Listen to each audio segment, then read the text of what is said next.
my biggest thing that I love to do with imposter syndrome is to just acknowledge that there's always going to be someone smarter than you. You're not doing yourself any favors by pretending like you're the smartest person on the planet. I don't have like the highest IQ in the world, but I do have a unique perspective. I do have a unique lived experience. Your unique perspective is what sets you apart. It's not your knowledge. You might have just broke my brain a little bit. Topsy is a mindset coach, a clinical therapist turned mindset and emotional intelligence coach for high achieving creators, CEOs. And I'm so excited to talk about this because I know that Topsy talks a lot about emotional intelligence.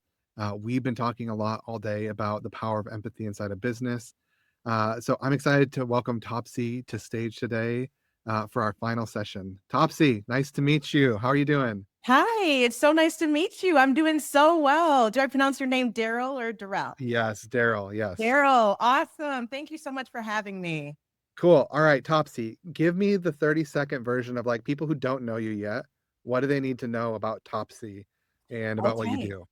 Yeah. So actually, I recently had a pivot, but I'm still talking about the same topic. So I'm a Christian leadership consultant and I help faith driven founders lead with discernment, clarity, and emotional intelligence. So I use concepts from leadership psychology, biblical values, emotional skill building to help equip like high capacity leaders to lead from their God given authority rather than from society driven conformity. So that's what I do. That's my updated bio, but my website doesn't reflect that quite yet. But it's Okay. still all of the same stuff, still all of the same. Amazing.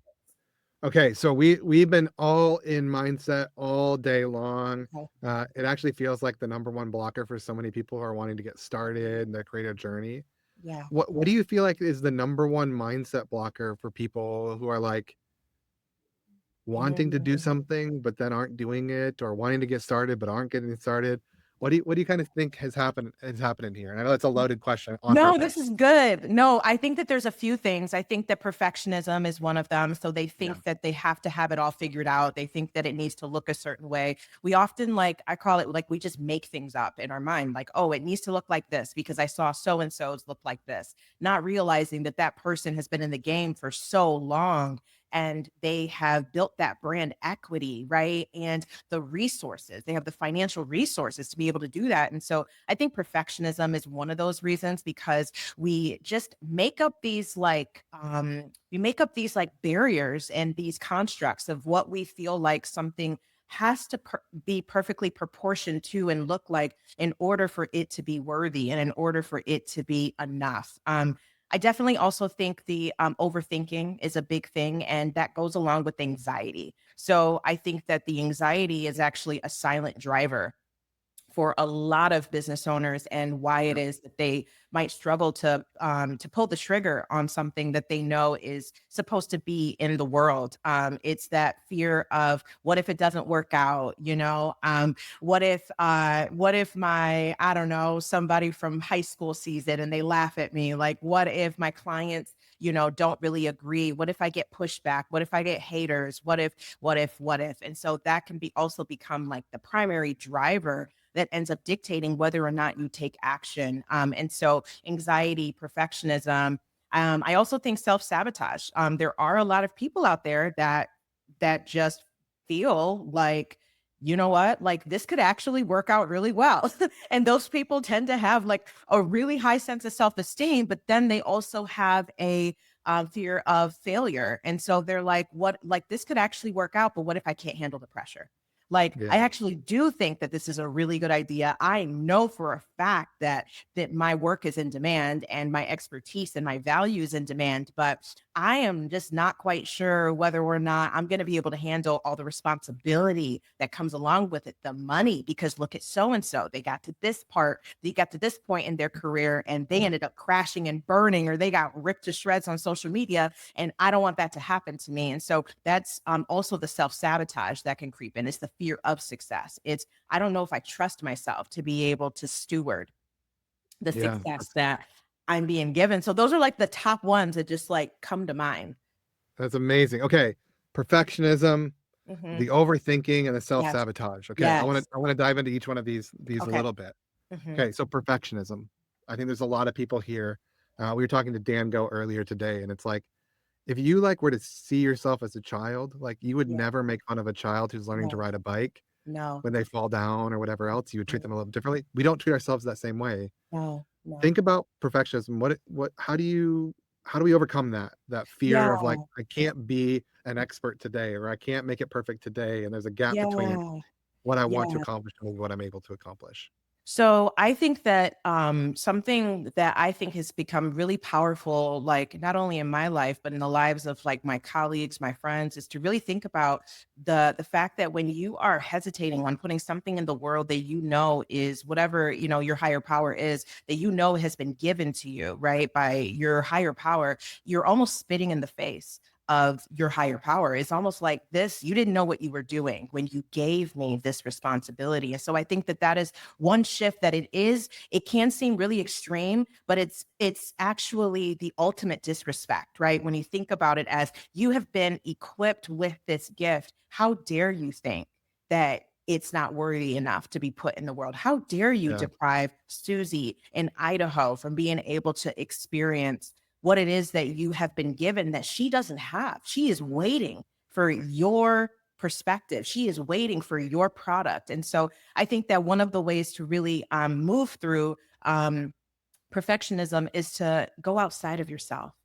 Because a lot of the time, perfectionism is very inward focused. We're focused on ourselves. We're focused on how we feel. We're focused on our discomfort. We're focused on our fear. We don't really think about it from the perspective of anybody else. And so I think that is one healthy coping mechanism, is to think about Susie in Idaho, and I don't know why I keep saying Idaho, because Idaho, I mean, Idaho has great people, but Wyoming, you know what I mean? Like, think about that person that lives in bum wherever, where they are waiting for your product, your service, your expertise. And don't nobody around them do any of that. They don't talk about that stuff. They don't think like that. And you are depriving them of that gift. So step outside of yourself and look at it from this bird's eye view of what exactly is the impact, the long-term impact of what I'm doing. What am I delaying in not executing on this vision, on this gift, on my expertise? Who is missing out? Who doesn't get to benefit?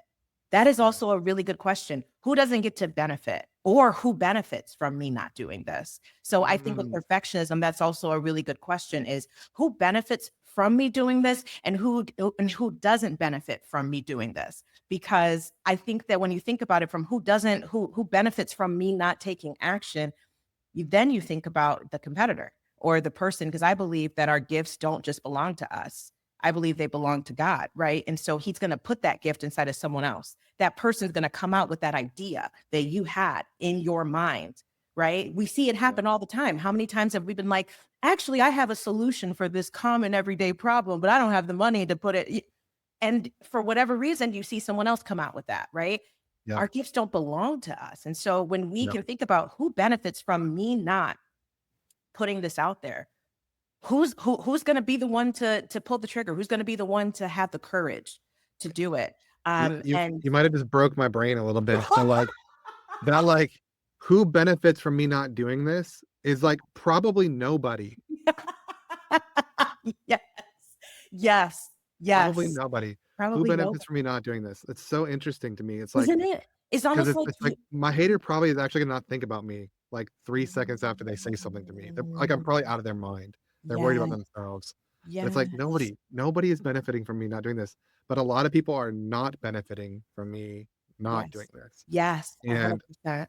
I love that I have a principle I talk about, zoom in, zoom out, and Mhm. I notice a lot when I'm in anxiety, I'm too zoomed in, and so Yes, it's like when I zoom out a little bit, it's like, "Oh, wait a second, like, this picture's a lot bigger than I thought." Like, yes, it's not just about the fear here, it's a little there's a little bit more here, and it sounds like some of this what you're talking about is just frameworks for zooming out a little bit more and seeing the yes. bigger picture. Yes, Uh, because but it's the super thing with helpful. perfectionism, it can be such a trap. While I do think that there is a healthy side of perfectionism, I just like to call it doing things with excellence. I do think that there is that. But for many of us, we take it to the extreme. And so it comes from doing things with excellence to now we're frozen in fear. Now we've deleted the whole project and we have to start all over. Like that's another level of perfectionism. And so, yes, I think that there is a difference between doing things with excellence and integrity Yeah, and not being sloppy to, okay, now you're actually just wasting time. And this could have been, yeah, what were you going to say? How do we know the difference between having a high standard and being in perfectionism? Because that one feels like a little bit of a It tricky mind is. trap. It is, it's really interesting because I don't know that there is for every person, it might look different. So I will say that for me specifically, when I am just doing things with integrity, I'm making sure that when I re-listen to it, it makes sense sequentially. I don't care about the grammatical errors. I don't care about that stuff, but it's more so about how is this message clear to them. I allow there to be flaws because especially when I prepare a keynote, because flaws equal human and keynotes can often feel Yeah. robotic, right? And so does this flow? Does Okay. this make sense? And if it and whatever other things that I can nitpick, I just don't do it. So I And refrain from nitpicking. Topsy, you're blowing my mind a little bit because like part of integrity is understanding that I'm a beginner at something and there's going to be mistakes. It's going to Like be that's actually like there's integrity there.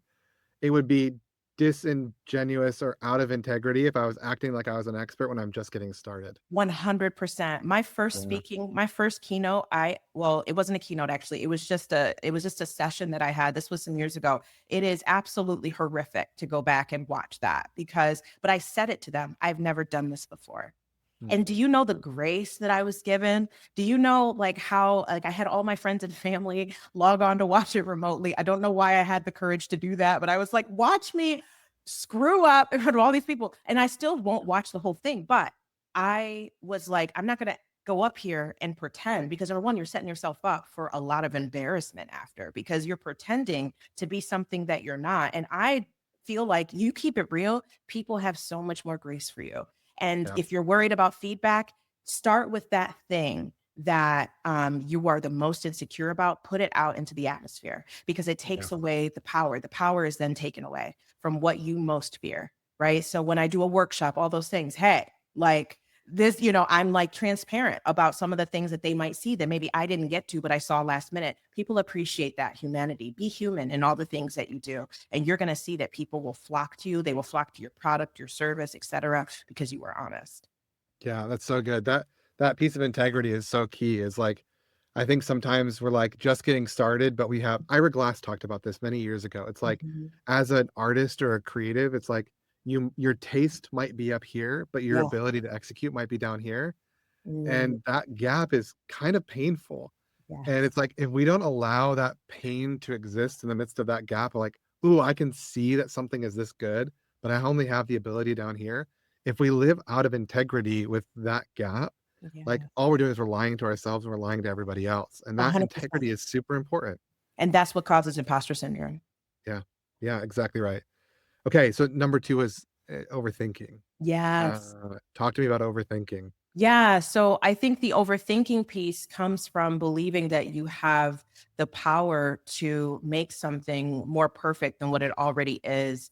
And or you are afraid of people seeing the mistakes that might or could exist. And you're afraid of what that outcome might be. And so a lot of the time we're trying to avoid pain when we overthink. We're trying to avoid ridicule. We're trying to avoid scrutiny. And what's really funny is that you can't avoid any of those things because you can say all of the right things. And guess what? Someone can still walk away from your product, service, whatever, and be like, that was dumb. And so what is the point, right? Like, no matter what you do, people are still going to have something to say who are not your people. Yeah. They're not your people. And you have to, and I think that was overthinking also comes from trying to please everybody. That is the hallmark, one of the hallmarks of a people pleaser, right? Is a person that is overthinking all the time. Yeah. Typically, they're the person that is constantly trying to please everybody. So when you're trying to please everybody, you please nobody. You don't even please yourself. And so I think that is the biggest that is the biggest loophole. That's the biggest hole that people fall into with overthinking is that they're trying to please somebody. So I would ask yourself the question, who are you trying to please in this moment? Who are Mm, you trying to please in this moment? Whose perspective are you honoring more than your own, more than the customers, more than your audiences? Like, who are you placing above what it is that you need to put out in the world? What are you pedestaling right now? Their opinions, their perspectives, right? Their experience. You can't control any of that. All you can control is are the things that you do to serve the people that you serve because you know them best. But typically with overthinking, from what I've seen, it comes from this desperate desire to please Mm, everybody and to make everyone happy at the expense of yourself and at the expense of even your audience and the people that you're supposed to serve. yeah. This has been another theme of the day is like empathy is a superpower inside of Yes. business. Yes. And it's like if we are listening to the voice of somebody other than our customer here, we actually aren't empathizing. We aren't able to like actually solve the needs or the problems of our customers. Yes. And it's probably like I often think about like whose voice is that? That the voice in my head, like who is it? Is it like Mm, X, Y, and Z person in my background? Is it some yes. person that said one thing to me one time? Is it like it's usually not my customer. It's not like the people I'm actually feeling drawn to Yes. serve and to put Yes. something together for. Yes. It's usually like this outside person. And so It it's is. like if we get into empathy, it's like, okay, all right, I have this ideal member. I have this ideal customer. If I actually just close my eyes and I Yes. think about what they need, like the what ifs kind of like fade away a little bit because it's Mhm. like, oh, I'm actually like I'm now becoming in service of something versus like trying to like please somebody or prove something to somebody else. 100%. I also love what you said about it's that one person. I think with the overthinking, what I have seen is that sometimes it is that voice of that person that said something that you never dealt with, that you Mhm. never challenged that. You never said anything to them. Or Yeah. maybe they said it and you didn't really have a reaction and you wished you would have. And so now, years later, you're coming out with this product, this service, and you're remembering that person that said, well, that's too expensive. And in that moment, you didn't shut that down and you didn't tell them, right, where to stick it. You didn't tell them that that's not their place to really Yeah. tell you that. They're not your customer. They're not, they didn't, that's coming from their themselves. That's not coming from actual audience, their actual Yeah. audience and the people that you're serving. And so sometimes it's also the things that we've never said, that we've never dealt with, that comes back to haunt us, which then could be the underlying reason why you're overthinking. So, like you said, whose voice is in your head? Who is that person that you never said anything to that now you get to actually challenge and interrupt that thought pattern and that belief? Yeah. What is actually true? That's what you actually need to deal with. It's not the person. It's that because nobody can make us feel anything without our permission, Yeah. right? Yeah. And so, what So did true. you come into agreement with when it came to what they said? What did you secretly believe? That's Or good. It's good. Mhm. All right. Number 3 is self-sabotage. And, this is a real one I've seen in myself and in others is the self-sabotage. So talk to me about this one. Yeah. So, what I see with self sabotage is that it is, first of all, there's a deficit in the belief that you have in yourself. And so, you believe in yourself only to a certain extent. And so for many people, self-sabotage either happens because they've experienced that scenario before and maybe they messed it up. And so now they're like, I'm never going to put myself in that position to be in that position again. And so I don't want to mess up. And so they try to avoid that. And so they'll do anything to avoid, experiencing. A lot of it is we're either trying to avoid pain or, experience pleasure. Right. And so they're trying to avoid the pain. And then with self-sabotage, what's so interesting about it is that it actually makes you think that you are protecting yourself. It makes you believe that you're doing the right thing. But what you're actually doing is delaying the outcome that is going to happen. And 9 times out of 10, it's positive, but we're only thinking about the negative outcomes. You're just delaying it. You're delaying it. You're delaying it. You're delaying it. And so I think with self sabotage, what's so interesting is that it makes you feel like what you're doing is noble when what you're doing is actually cowardly. Mm, Self-sabotage is actually our cowardly way of trying to avoid the outcome of which we're afraid of. And we also have many people do struggle with pessimism more than what they think. So if your first thought is, I'm not going to handle this well, or what if this happens, and it's all catastrophic thinking, that's something to really look at because that is not the way that you were designed to be. So where did that come from? How did you become a catastrophic thinker?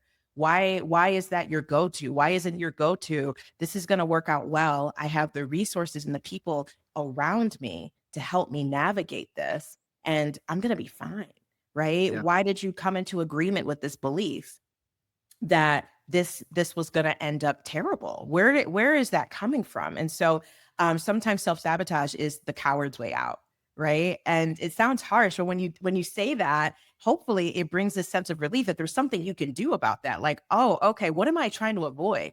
And how can I start to confront this head on? Like, what is it that I'm actually afraid of? And what is the evidence that shows that this is actually something that could happen to me? Or is this something that I just thought of in my head? Is this something that I just, this fear that I develop based off of what past experiences or what I've witnessed in somebody else? Sometimes we're also using someone else's story as a reason for why it is that we are afraid of that Yeah. occurring, which is also another form of self sabotage. So we're looking at all these people around us, or maybe people in the news or whatever. When they got to this point, this is what happened.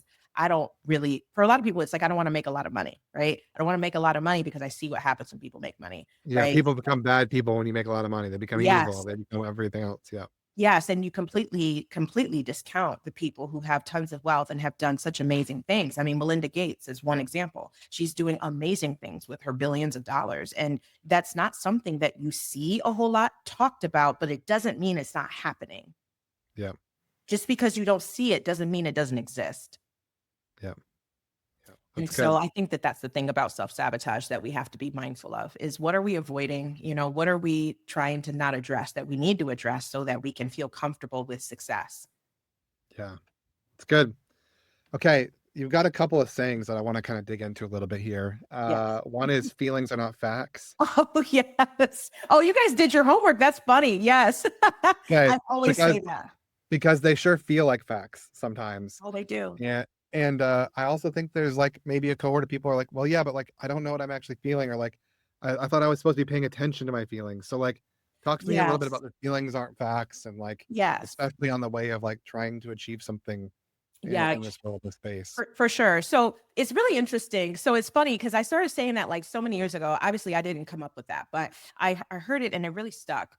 However, it's really interesting because now I think that there is a caveat to it. And I do think that it is important for us to acknowledge our feelings. And for instance, like our world right now is wild. That is not to say that you need to discount your feelings. So I do think there are caveats to the use of that. But within business specifically, um, I would say, what was your question about feelings? Oh, okay. The people that feel like I'm supposed to be paying attention to my feelings. And so Yeah. yes, yes, you are.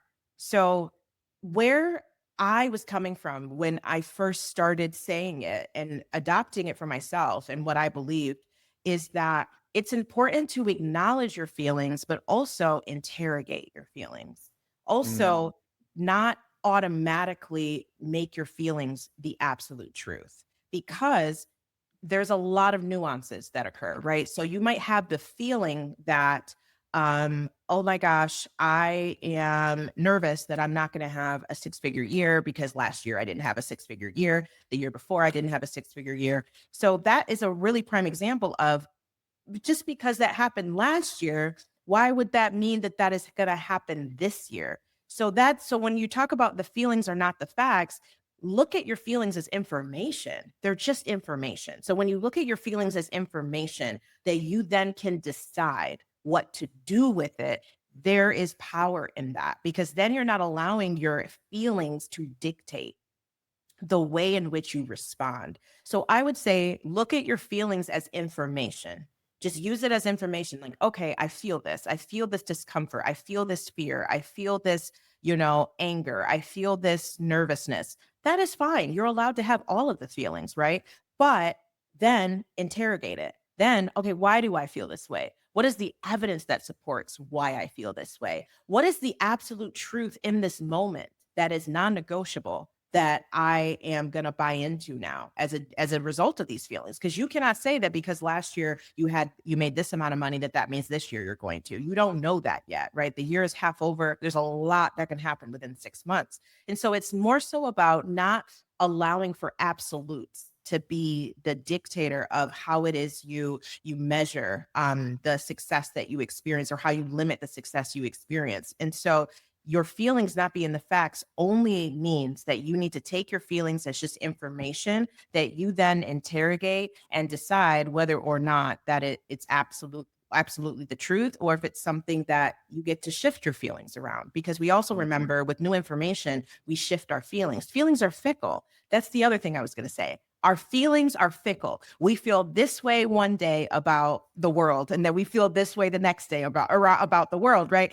And it's the same thing with situations in our business. We feel this day, I love my clients, I love my audience, they're the best. Then the next day, it's, I can't stand my audience, I need a whole new email list, right? Like, everybody ticks me off. That is why it's important to not just make decisions from your feelings. Interrogate, acknowledge the feeling, take it as information, interrogate the feeling. What evidence makes this true? What evidence doesn't make it true?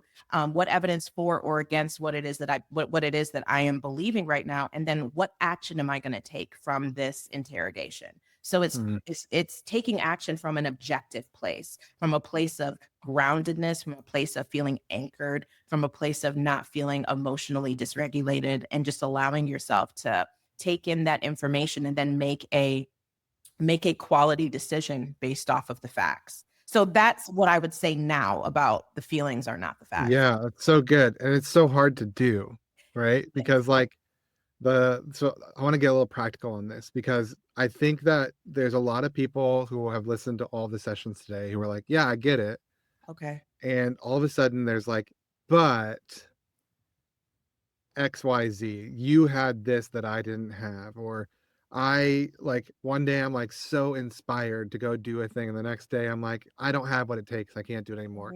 And it Mhm. feels like this, like, tennis match back and forth of our feelings. So it's Mhm. like, I think This as is you're talking, everybody's, like, shaking their head. They're like, "Yep, yep, yep, yeah, okay, okay. I wanna yeah, interrogate my feelings. yeah, I wanna, like, get to a place, like" but when I'm in the moment, the yes, feelings feel like the whole world. yes, The feeling of, like, "I shouldn't do this," or "I've gotta do this right now. This is the most important thing in the world," and the next day, "I yeah, can't believe I thought that I could do this." That back yeah, and forth feels so whiplashing. yes, So it let's is. get really practical because Yeah, in the moment, it feels like, yeah, great. Feelings are not facts, but in the moment, it feels like the whole world. it The does. feeling feels like the whole world. It really does. How do I walk through that when it feels like this is absolute Topsy? Like, cool, I don't wanna be absolute, but this feels absolute right now. I can't know how it is not absolute. Talk me through that Yeah, a little. this is a good question. I would say, number one, it's going to be important to take space Mhm. and not make any decisions. So I have a rule. I don't make any decisions from an emotional place. I make none. And even if it kills me, even if it kills me, because I know that in that moment I'm feeling highly emotionally dysregulated. So your brain is cloudy, maybe you're having difficulty, maybe there's panic attacky feelings coming on, maybe there's just anger, maybe there's a lot of tears, frustration. So you are at an emotional heightened state. That is not a great place to make any decisions from. And so the first thing that I would say is to take some time to decompress and to focus on other things that bring you joy. Things that, because what you want to do is increase and boost that dopamine. That's really what you want to do in that moment, because you're experiencing a huge dip in dopamine, which is why you're having those feelings. You're not feeling hopeful anymore. You're not feeling energized anymore, right? You're not feeling motivated. You're not feeling any of those things. And so one of the first things I would say is to take space and to do something that brings you joy, that has nothing to do with the thing that is at the back of your mind that you're worried about. And so when you take space, you take away the power of that thing to dictate all of your actions afterwards. And you are taking the driver's seat. So that's the first thing I would say when it comes to right then in that moment, the feelings feeling like it is the whole world. This is exactly how I feel right now. That's fine. But take that energy and go and do something that actually equips you, actually helps you feel grounded, actually helps you feel happy, actually brings you joy, actually brings you back to your base level state, whatever Mm, that base state is, right? So for some of us, I love to do, get on my walking treadmill, right? Like, the walking treadmill in the office is one of the best things ever created. I am such a fan. And I don't like to work out. So I want to be clear about that. So it's not about the working out. That's not my thing. I don't like to sweat. But what I do like is the movement. And what I yeah. do look forward to is how just looser I feel after. And I watch something that then is also has nothing to do with the thing that I'm thinking about, right? So then I'm doing that. I'm not working. So I want to be clear, I'm not working, doing the thing that brings back those feelings. I'm watching like Reacher, or I'm watching a good show on Prime that allows me to get that dopamine boost back. Or maybe I decide to call a friend, right? And I'm talking with her about her stuff, not my stuff, her stuff. Why? Because you're doing something for someone else and you're getting outside of your own head. And we don't understand how important it is for us to not be so internally focused and for us to be externally focused and to give and pour into someone else. That's oftentimes what we need to do because it helps us feel a lot better. And we'll walk away now feeling and having a different perspective on our situation. So that's what I would say is one of the first and second things to do is to take space, do something that brings you joy, that boosts that dopamine. And then I call it dopamine stacking. Do something else that boosts that dopamine if you can during that time, whether it's watching a show, listening to a positive podcast, or talking to a friend that just needs support. Call that person that you don't want to call during the workday typically because you Yeah. just don't feel like talking to them about their stuff. That is the time for you to do that because it really helps you come back into this grounded place of being able to Mm, actually think about it from an objective standpoint. that's good. That's really good. Okay, another saying you have is slay the imposter monster. Oh my gosh. That's so funny. I haven't said that in so long, but yes. When I It first really got into the online space, that's what I would say. it really struck me though, because I think the imposter syndrome thing is a real thing for people. It What I've is. heard a lot of people say is, well, I don't need to do this because X, Y, and Z person is already doing it better. Or like, the world actually doesn't need my gift because if you just look over there, I'm comparing myself to somebody else. They're already doing it better. I'll just let them do it and I'll support them, or I'll Yeah, yeah, I'll be around, and I don't need to be doing it. And I think a lot of that comes back to like the imposter syndrome. So talk to 100%. me about how imposter syndrome kind of ties into some of the stuff we're talking about today. Yeah. So imposter syndrome. So number one, it's so funny. So with imposter syndrome, it is one of the biggest things I talked about when I first got into the online space was because I came from the therapy world, right? And so in therapy, one of the things I would talk about when I did work with kids is personifying your fear, personifying that thing. And so imposter monster was like one of the ways that I was like, oh, like this could actually be really dope for business owners because adults need to do this too. And so, so with imposter syndrome specifically, I believe that for many people, it really comes from this fear that you're not different enough and that you don't know what you're talking about and that someone else knows more than you. And you don't want to look like an idiot. We're afraid of what people think about us. A lot of us are. Even if you don't think you are, you will be if you ever receive a hate message. You're going to be like, oh, great. Everyone hates me. Wonderful. Right. Or they think what I do is dumb. Fantastic. Right. And so at that base level fear is this fear that you're not different, you're not unique, you're not special, and you don't really add anything to the conversation. And when it comes to imposter syndrome, it's almost this domino effect that it does end up causing us to self sabotage. It causes us to overthink, and it also can contribute to perfectionism. So it's absolutely related to those other topics that I talked about. And so with imposter syndrome, and I think just like I mentioned earlier, my biggest thing that I love to do with imposter syndrome, even whenever I feel it, what I've told my clients to do is to just acknowledge that there's always going to be someone smarter than you. There's plenty of smart people. Well, you're not doing yourself any favors by pretending like you're the smartest person on the planet. That is not what we're going to do. I'm not into delusion, right? I don't have like the highest IQ in the world, but I do have a unique perspective. I do have a unique lived experience. That is something that has successfully contributed to my business, to my success. Your unique perspective is what sets you apart. It's not your knowledge. It's not your knowledge because, especially with the rise of AI, you can get knowledge. That's not the issue. Real fast. You can Real get fast. that's not the thing. The thing is not knowledge. That's not what people are needing. They're needing your unique perspective. They're needing your lived experience that's expressed through your knowledge because that's in a way that only you can share. Only you have that. Nobody else is going to have that's why I think it's important to bring your lived experience, no matter who you are, into what it is that you do. because when you do that, that's something that nobody else can take away. Nobody else can take that away. And so your unique lived experience is what sets you apart. It's not the knowledge. And so with imposter syndrome, a lot of the time we feel like we need to have all these answers. We think we need to be more refined. We think we need to talk more professionally. I remember one of my keynotes, it was one of the best keynotes because I just was myself. Like, I'm like, this is how I talk. Like, sometimes I just talk real relaxed. And I'm not just going to be up here pretending. I don't have the energy for that. And they loved it. Right. And so when you can fully embrace who you are unapologetically, right? Be who you are. And I know it's easier said than done, but be okay with also missing out on opportunities that don't quite align with your mission, with the audience that you want to reach. It's okay if it's super niche, right? And when you can do that, you are literally punching imposter syndrome in the face. And you're going to feel imposter syndrome less and less and less. I personally, I haven't felt imposter syndrome in some weeks, right? And that's because I fully own that I don't know everything. I don't have the highest IQ. I don't have the most knowledge about X, but here's what I do know. And you got to own that. You have to own that. And when you can own it and not run away from that and embrace it, it brings so much more levity, real, you're so real to people, you're authentic to people, you're not pompous, people can relate to you and they want to listen to you. You know, there's a reason why I'm drawn to speakers and comedians even that are not the conventional. I love Theo Von. There's different comedians that I enjoy because they're just weird and they're themselves and they amass a following. There's a formula for that.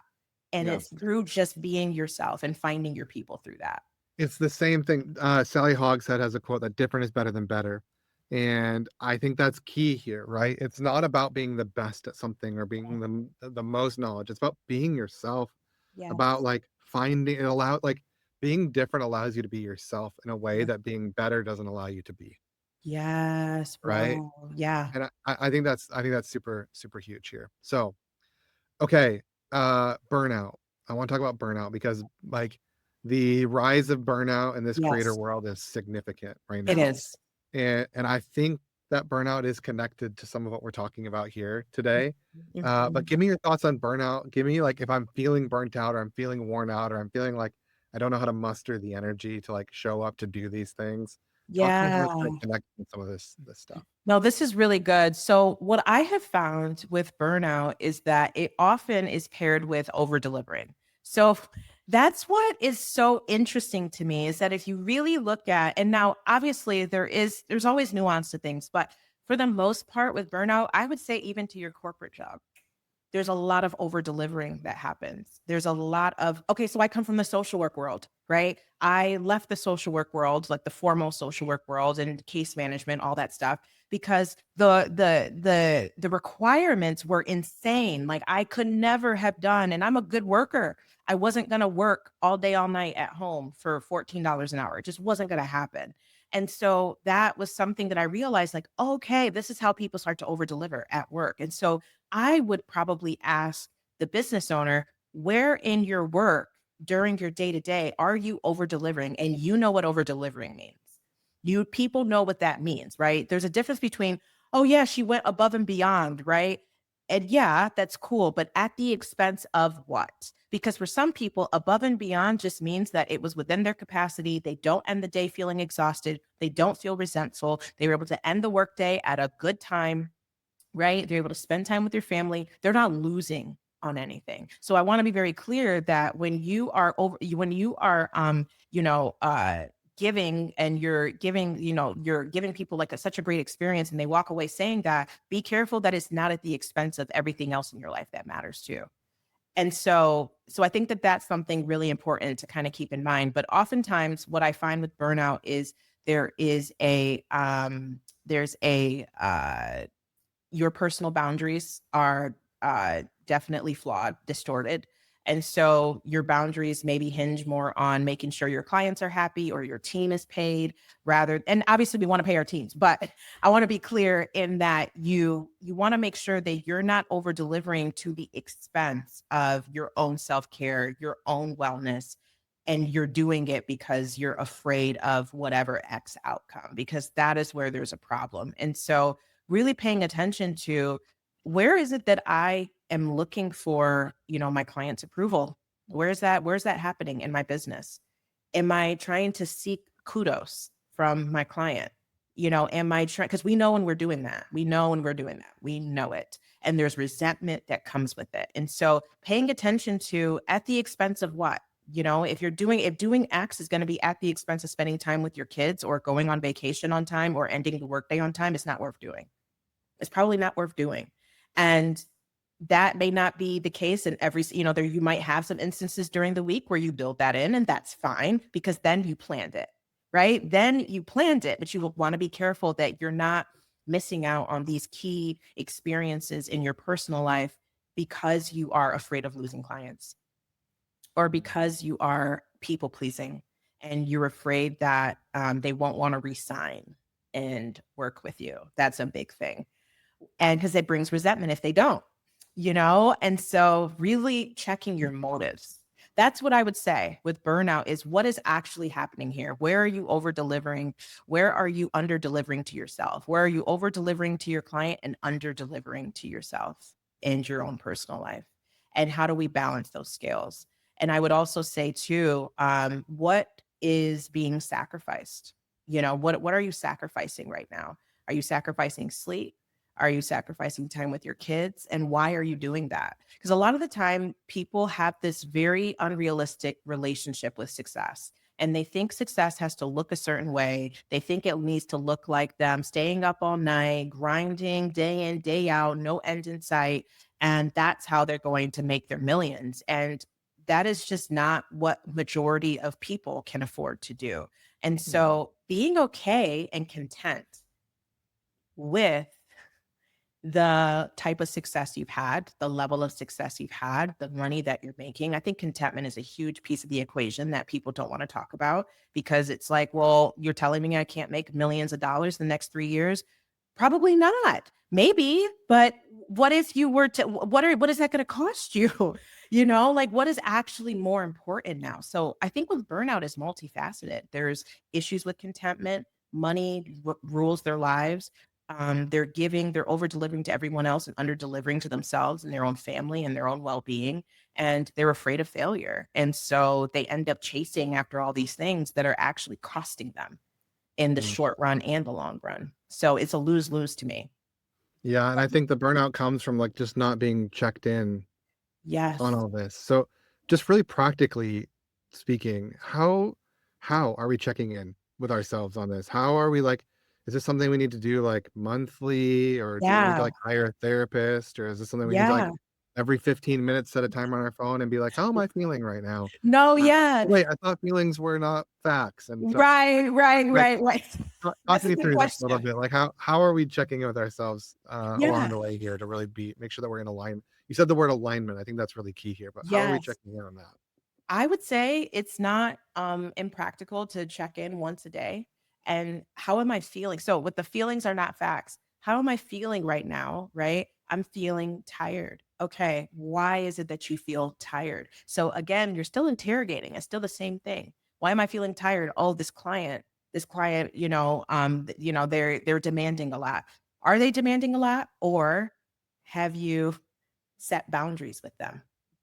Mhm, Have you right? So the same still applies. You're still acknowledging the feeling. You're still honoring that feeling, but you're not allowing it to dictate the way that you move. You're actually looking at what is the reason why am I allowing this client to do this? You're either not setting a boundary or you're allowing a boundary to slide or you took on the wrong type of client. So it's one of those three things that are happening. And so I would say checking in with yourself once a day. How is it that I'm feeling? What is it that I need? What do I mhm, need? And so what you need could be a break. You might need a 30-minute break. A lot of business owners have this belief that they need to use the regular corporate workday as a baseline, and you don't. Um, and so where in your day can you build in a 30-minute break to do nothing work related and to just rejuvenate? You need that. You have to have that. And if you aren't doing that, you're probably heading to burnout. And so how can you build in this work day that's specific to you and your business model and the life you want to live and the feelings you want to have at the end of the day and how you want to, the type of rest you want to have? How can you build in this habit of resting and taking a break? So asking yourself, what is it that I need? Maybe you need a break. Maybe you need some water. Maybe you need hydration. Maybe you need to take some vitamins. Maybe you need to go and play with your dog for a little bit. Maybe you need to cry for maybe you need to give yourself a, I like to tell my clients and my friends, like, give yourself like, a cry, like a 15-minute cry, just like a good cry. Get it all out and then do something that brings that dopamine back after that, because crying releases those stress hormones. And so what is it that you need? And how are you going to get back on track? Right. So being able to assess and look at, what is it that I'm feeling? What is it that I need?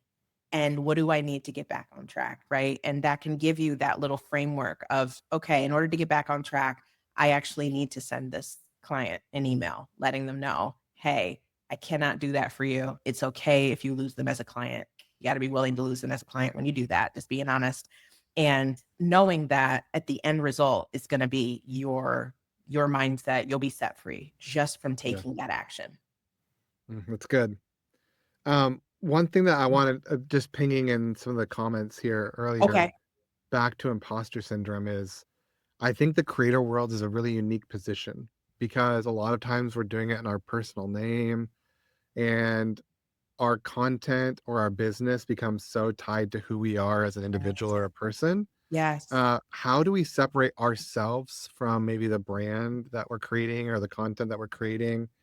Mhm. And Martinez just had an amazing story previous to this where he was like, somebody told him that he was running slow AF, and he actually used that as motivation to build this amazing community of 40,000 people now. But like, what do we do? Like when we get the hater comments or we get like it's not working out the way that we want, and it is so tied to ourselves because we are Yes. creating something Yeah.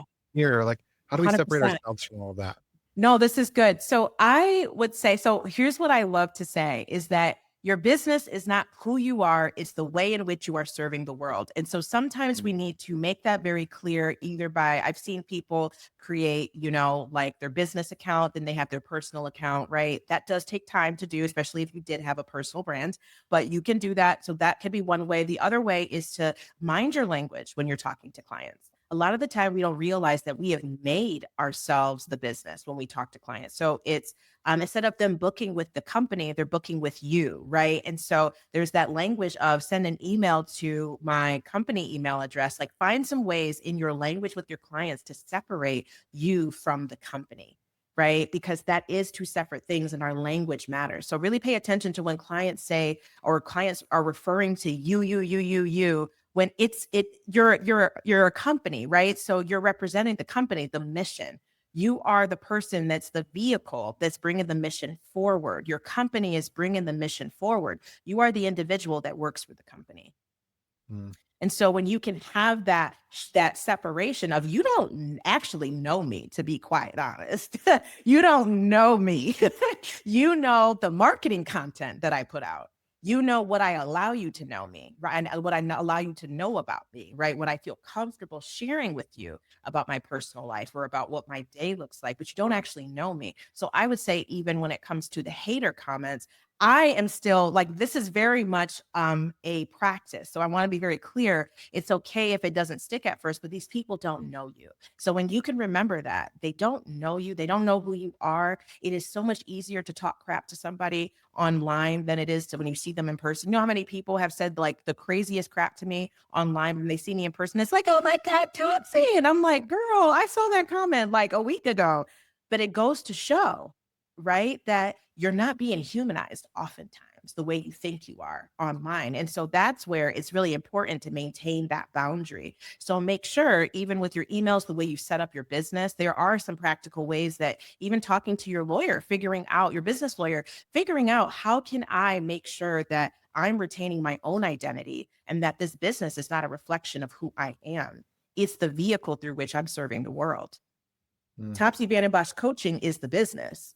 It's just the vehicle through which I'm serving the world, but I'm my own person. I'm my own person, right? I'm just like moving this mission forward. So it Yeah. starts a lot with what we allow for clients to say to us, the way we communicate with clients, the way our business is set up, the way our copy is, right? And the boundaries that we set with people. So all of those things contribute to us having a healthy sense of self that's separate from the mission that our business is bringing to the world at large. Yeah, that's good. And it's like it's a trap that's really easy for you to fall into, that you think that your brand is you. Yes. And Wow. it is not, and I It's think not. it makes a lot of sense of why you can get there, but keeping those two things really, really Keeping separate those are 2 things key. separate, and I think remembering they don't know you. They don't know you, they don't know you. That's the one thing I always have in my mind, like, they don't actually know me, and Yeah, so the people that know me, they love me, and if they knew me for real, they would maybe they wouldn't love me, but they still don't know me, and so that yeah, doesn't change that. yeah, that's good. Well, Topsy, we're gonna wrap up here in just a minute, but I first want to thank you. This has been such an incredible session, Oh, I'm so first and foremost. Thanks for being so generous with all of your thoughts. It's like I was just giving you like alley oops all day, and it was Oh, like yes, you were. so much wisdom, and it Thank feels you. so good. This is such a great session, a great way to end the day. But Thank like you. one thought, as you think about Topsy transitioning from like traditional career into this online world, Yeah. and like there's a lot of people who are probably there today in the chat or Yes. on are watching this session who are in a very similar spot where they're like, I really want to get started. I really want to do something here. What's like a love letter or something you would say to that version of yourself who's just getting started and probably scared? There's Oh, probably lots of perfectionism, lots of overthinking, lots of self-sabotage come up. What's like one final thought you would oh my leave with that gosh. version of yourself who's just getting started? Oh, that's good. This is good. You asked really good questions, by the way. Jamar told me that you asked really good questions, and it's for real. You do. So I would say the one thing I would say to her is that oh, you are the momentum. The momentum lives within you. It's not in other people. So one of the things I would get caught up in is losing momentum. I always felt like, oh my gosh, if I didn't send this email out, if I didn't have this robust marketing strategy, if I didn't have all of these deliverables, if I didn't have a fancy website, I'm going to lose momentum. And if I could go back and tell and talk to Topsy in 2017, I would say, you are the momentum. The momentum lives within you, which means that the moment you spoke that out into the world, the moment you shared your gift to the masses, you started and created momentum, and you get to tap back into that at any time. And so I would say that other people are not in control of your momentum. You are. You are in control of your momentum. So I would Yeah. say that. It's like the moment that you realize that you're not the boat being tossed around by the ocean, but you're the ocean itself. Yes, yes, yes, Yeah. absolutely. That's Because I good. think a lot of us start to feel very stressed out by just like marketing and all the things. And I just have had to completely detach and know that the momentum is within me. I get to be the one to, and people are remembering your words long after you said them. And so your accomplishments don't have an expiration date, right? Your content doesn't have an expiration date. So that's another thing that I would say to Topsy is that people are remembering your words years after. Yeah, that's really great. Well, Topsy, first of all, it was great to meet you. Thanks for being here today. Thank you for Thanks for having being so generous with your time and with all of your wisdom here today. me. Thanks for putting on display all of the work that you've done as a creator Thank and you. all the work you've done in your career as a therapist. Thanks for bringing that wisdom to us today. This has been such a great session and a perfect way to cap day one. So thank you so much for your Yay. time today. I'm so glad. Thank you so much for having me. Thank you guys in the comments. You guys are the best. And so I hope you guys get so much value from this. Bye now. Awesome. All right. Thanks.